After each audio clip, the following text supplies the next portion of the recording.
Howdy, y'all. This is Paul, the Redneck Thinker. What we have here is a channel to communicate. I want you folks to be thinking by the time you leave my videos.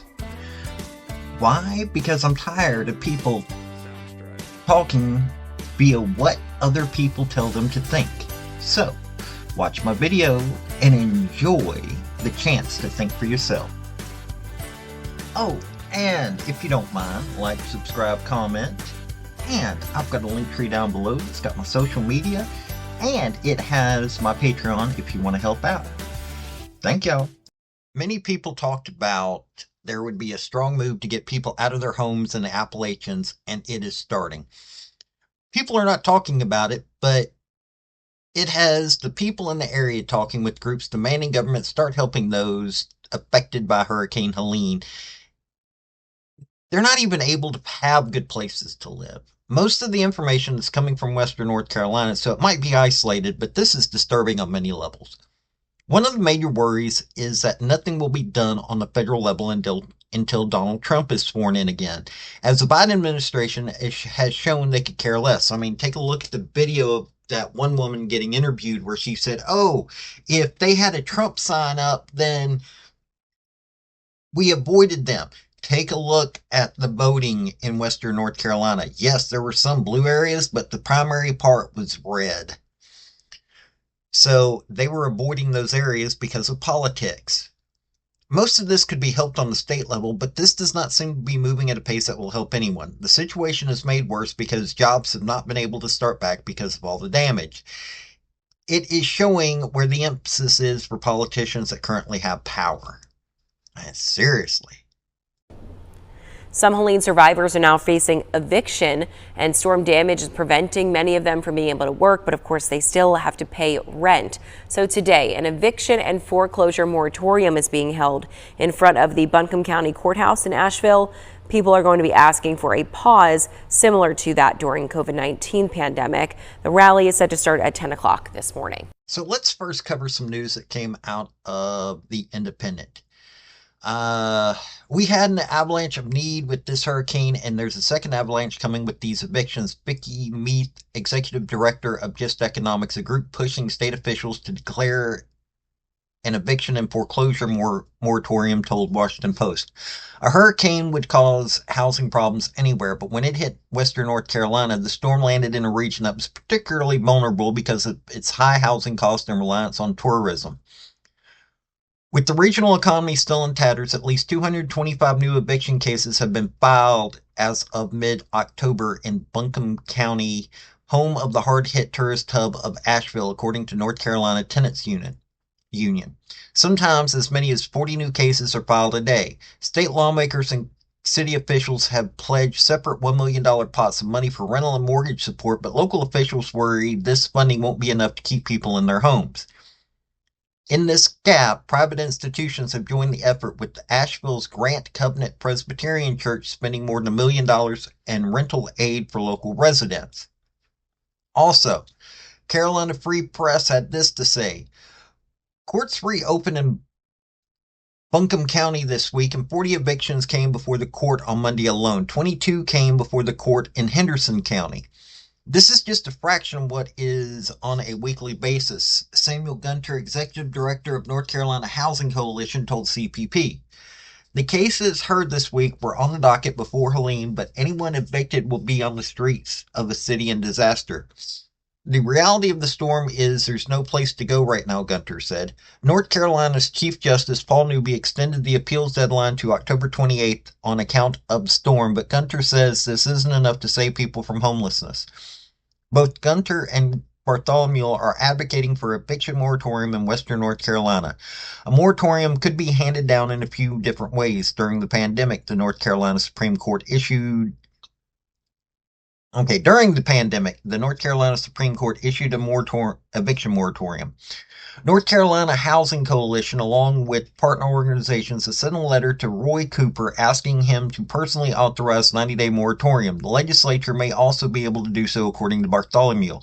After natural disaster, an eviction moratorium is very effective to slow things down and make sure we are not making more people homeless, Bartholomew said.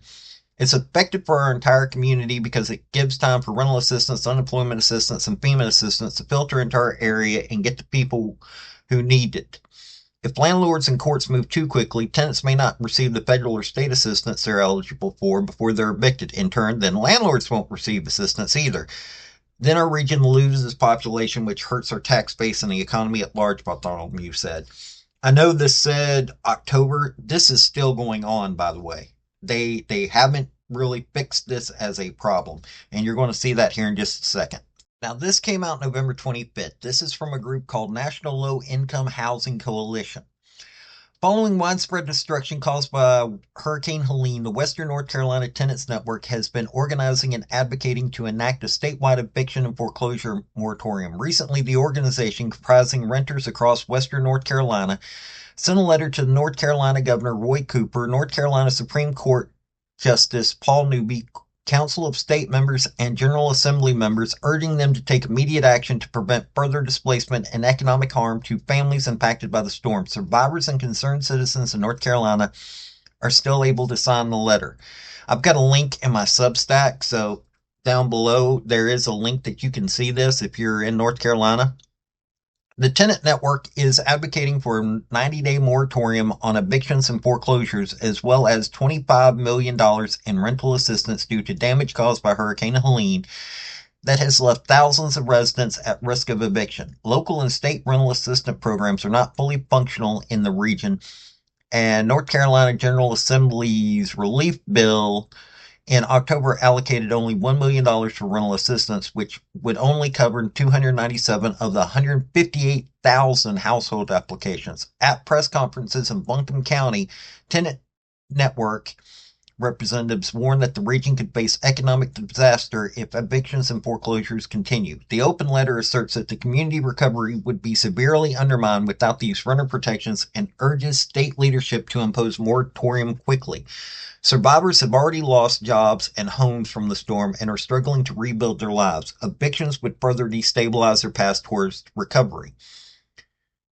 NLIHC's Disaster Housing Recovery Coalition supports WNC Tenants Network's efforts to enact eviction and foreclosure moratorium. The DHRC and more than 20 other national organizations sent a letter to Roy Cooper, Governor Cooper, and Justice Newby on October 17th, urging implementation of this moratorium. A previous statewide letter sent on October 15th led to the North Carolina Inclusive Disaster Recovery Network and North Carolina Housing Coalition requested a similar moratorium. The DHRC applauds the organizations across North Carolina working to achieve the moratorium and stands ready to support their efforts.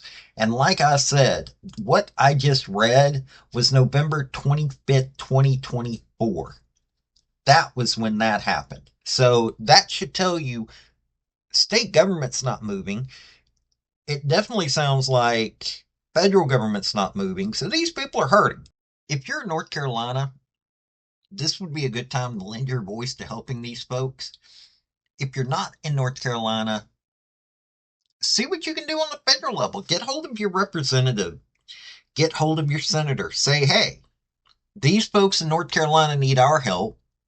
They're part of our neighbors, and try to help them out. I mean, this is ridiculous that this is happening. I've got link to the what is this? National Low Income Housing Coalition. This is a group that if you know people in North Carolina, then send them this letter so they can sign it. This needs to end because the eviction situation is what they're mostly focusing on, but this is also going to affect those that were struggling on how to pay their home loan. The evictions are just a start. They've already started some of the foreclosure stuff from what I've read in other places, but there comes a point that we need to stand up for citizens of this country. How much money has been spent on these criminals that have come across the border? How much money have we sent to Ukraine? $25 million isn't even a drop in the bucket. That would be laughable to the Ukrainians for what we've been sending them. So maybe it's time that we start taking care of our own. But hey, that's just my thoughts. This has been Paul, the Redneck Thinker. Y'all have a good day now. Bye. Folks, I just want to say thank you for listening. I want to thank you for taking your time. I want to hear what your comments are about what you think on this topic, because your comments are what's important, not necessarily mine. I don't care if you're Republican, I don't care if you're conservative, I don't care if you're liberal, I don't care if you're Democrat. I want to hear your opinion on these topics. I want to thank you yet again for listening to my video. Like, subscribe, and all that other hoopla. This has been Paul, the Redneck Thinker. Y'all have a good day now. Bye.